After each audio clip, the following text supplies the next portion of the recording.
भाई और बहनों, भारत ने अपने इस संस्कार और सोच को सदियों की गुलामी और अंधकार में भी कहीं कभी लुप्त नहीं होने दिया, उसे सहज करके रखा।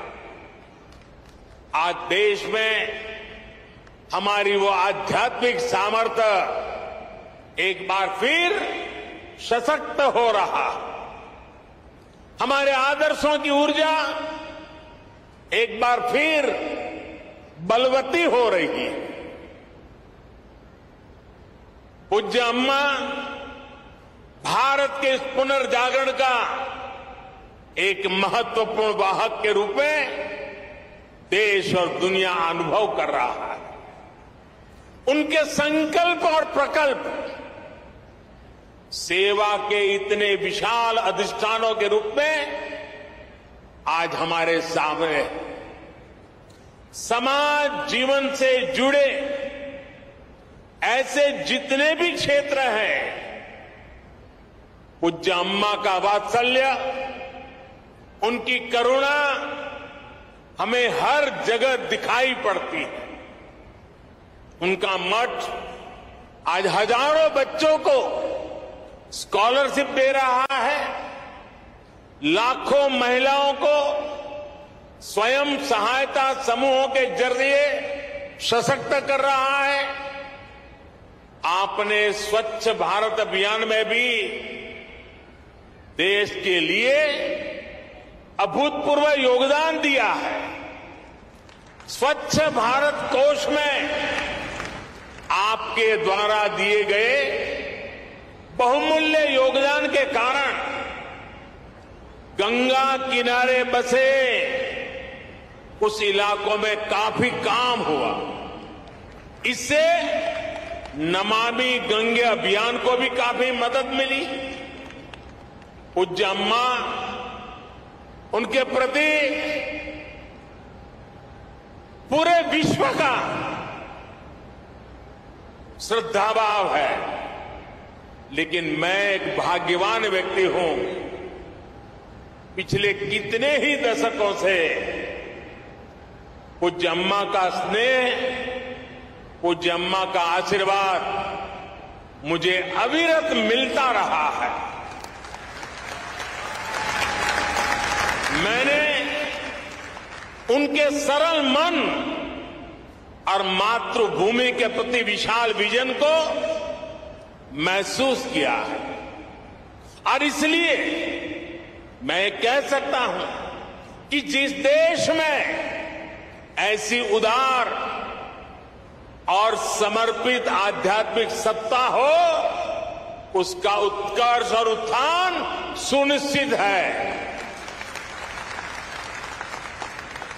साथियों, हमारे धार्मिक और सामाजिक संस्थानों द्वारा शिक्षा, चिकित्सा से जुड़ी जिम्मेदारियों के निर्वहन की यह व्यवस्था एक तरह से पुराने समय का पीपीपी मॉडल ही है।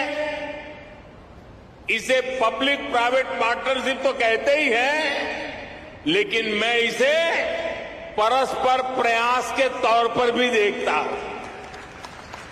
राज्य अपने स्तर से व्यवस्था खड़ी करते थे, बड़े बड़े विश्वविद्यालयों के निर्माण की में भूमिका निभाते थे, लेकिन साथ ही धार्मिक संस्थान भी इसका एक महत्वपूर्ण केंद्र होते थे। आज देश भी ये कोशिश कर रहा है कि सरकारें पूरी निष्ठा और ईमानदारी से मिशन मोड में देश के स्वास्थ्य और शिक्षा क्षेत्र का कायाकल्प करें। इसके लिए सामाजिक संस्थाओं को भी प्रोत्साहन दिया जा रहा है। प्राइवेट सेक्टर के साथ पार्टनरशिप करके प्रभावी पीपीपी मॉडल तैयार हो रहा है। मैं इस मंच से आह्वान करता हूं, अमृता हॉस्पिटल का एक प्रकल्प देश के दूसरे सभी संस्थाओं के लिए भी एक आदर्श बनेगा, आदर्श बन के उभरेगा। हमारे कई दूसरे धार्मिक संस्थान इस तरह के इंस्टीट्यूट चला भी रहे, कई संकल्पों पर काम कर रहे हैं। हमारे प्राइवेट सेक्टर पीपीपी मॉडल के साथ साथ स्पिरिचुअल प्राइवेट पार्टनरशिप की वो भी आगे बढ़ा सकते हैं।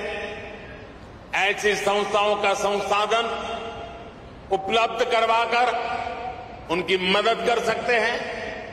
साथियों, समाज के हर वर्ग, हर संस्था, हर सेक्टर के प्रयास का नतीजा होता है, ये हमने कोरोना के इस काल में भी देखा है। इसमें भी जो स्पिरिचुअल प्राइवेट पार्टनरशिप रही है, आज उसका मैं विशेष रूप से जिक्र करूंगा। आप सभी को ध्यान होगा कि जब भारत ने अपनी वैक्सीन बनाई थी तो कुछ लोगों ने किस तरह का दुष्प्रचार करने की कोशिश की थी। इस दुष्प्रचार की वजह से समाज में कई तरह की अफवाहें फैलने लगी। लेकिन जब समाज के धर्मगुरु, आध्यात्मिक गुरु एक साथ आए, उन्होंने लोगों को अफवाहों पर ध्यान न देने को कहा और उसका तुरंत असर भी हुआ। भारत को उस तरह की वैक्सीन हेसिटेंसी का सामना नहीं करना पड़ा जैसा अन्य देशों को देखने को मिला। आज सबका प्रयास की यही भावना है जिसकी वजह से भारत दुनिया का सबसे बड़ा वैक्सीनेशन कार्यक्रम सफलतापूर्वक चला पाया। साथियों, इस बार लाल किले से मैंने अमृतकाल के पंच प्राणों का एक विजन देश के सामने रखा है। इन पंच प्राणों में से एक है गुलामी की मानसिकता का संपूर्ण त्याग। इसकी इस समय देश में खूब चर्चा भी हो रही है। इस मानसिकता का जब हम त्याग करते हैं तो हमारे कार्यों की दिशा भी बदल जाती।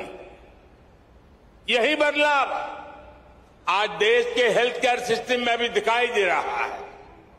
अब हम अपने पारंपरिक ज्ञान और अनुभवों पर भी भरोसा कर रहे हैं, उनका लाभ विश्व तक पहुंचा रहे हैं। हमारा आयुर्वेद, हमारा योग आज एक विश्वसनीय चिकित्सा पद्धति बन चुका है। भारत के इस प्रस्ताव पर अगले वर्ष पूरा विश्व इंटरनेशनल मिलेट ईयर मनाने जा रहा है।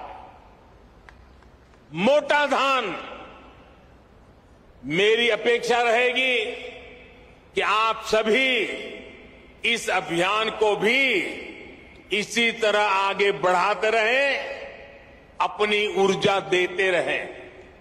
साथियों, स्वास्थ्य से जुड़ी सेवाओं का दायरा केवल अस्पतालों, दवाओं और इलाज तक ही सीमित नहीं होता है। सेवा से जुड़े ऐसे कई कार्य होते हैं जो स्वस्थ समाज की आधारशिला रखते हैं। उदाहरण के लिए, स्वच्छ और शुद्ध पानी तक सामान्य से सामान्य नागरिक की पहुंच, ये भी ऐसा ही महत्वपूर्ण विषय है। हमारे देश में कितनी ही बीमारियां केवल प्रदूषित पानी से ही पैदा होती रही है। इसलिए देश ने 3 साल पहले जल जीवन मिशन जैसे देशव्यापी अभियान की शुरुआत की थी। इन 3 वर्षों में देश के 7 करोड़ नए ग्रामीण परिवारों को पाइप से पानी पहुंचाया जा चुका है। विशेष रूप से इस अभियान में हरियाणा सरकार ने भी प्रभावी कार्य किया है, मैं उसका भी विशेष रूप से जिक्र करना चाहता हूं।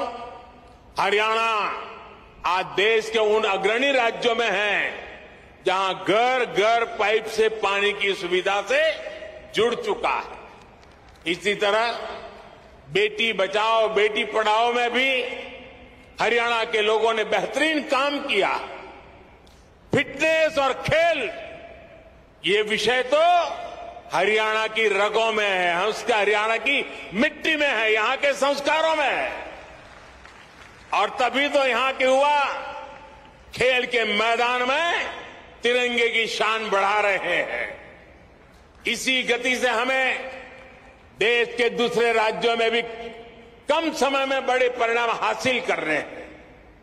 हमारे सामाजिक संगठन इसमें बहुत बड़ा योगदान दे सकते हैं। साथियों, सही विकास होता ही वो है जो सब तक पहुंचे, जिससे सबको लाभ हो। गंभीर बीमारी के इलाज को सबके लिए सुलभ कराने की ये भावना अमृता अस्पताल की भी है। मुझे विश्वास है कि सेवा भाव का आपका ये अमृत संकल्प हरियाणा के, दिल्ली एनसीआर के लाखों परिवारों को आयुष्मान बनाएगा।